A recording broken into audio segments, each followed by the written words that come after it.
देखो, मातृत्व का जो भाव होता है वो बड़ा ही पवित्र होता है, क्योंकि इस संसार में माता को सबसे ऊपर रखा गया है, सबसे ऊपर किसी को दर्जा दिया गया है तो वो माँ का है। पिता से भी बड़ा माँ का दर्जा होता है, क्योंकि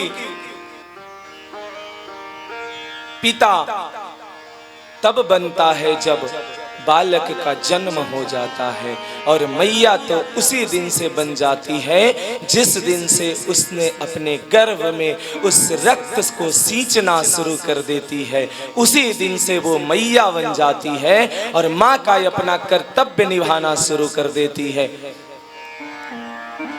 इस माँ का मोल कौन जान सकता है? वही जान सकता है जिसे सच में तनिक भी माँ का दर्द का एहसास है। अगर कोई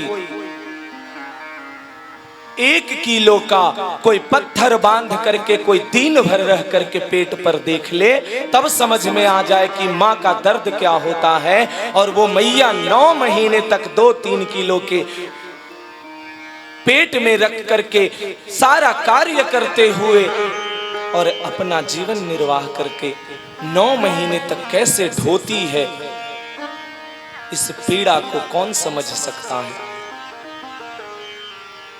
जब तक इस पीड़ा का भान न हो, पीड़ा समझ में नहीं आएगा। मातृत्व का बड़ा ही अनमोल स्वरूप है, जिसका कभी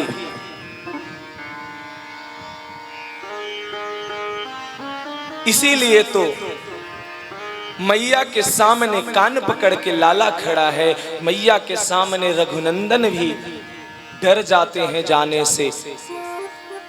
जब वनवास जाने की बारी आती है तो मैया के सामने जाने की हिम्मत नहीं होता है। कैसे जाऊं, कैसे जाकर के कहूं, कैसे नजर मिलाऊंगा, कैसे? माता इस संसार का वो अनमोल रत्न है जो भगवान ने उसको अपनी अनुपस्थिति में उस माँ को भेजा, जो जाओ उस परिवार का एक नया स्वरूप गढ़ो। क्योंकि हम हर घर में तो नहीं जा सकते, इसीलिए माँ के रूप में तुमको भेज रहे हैं।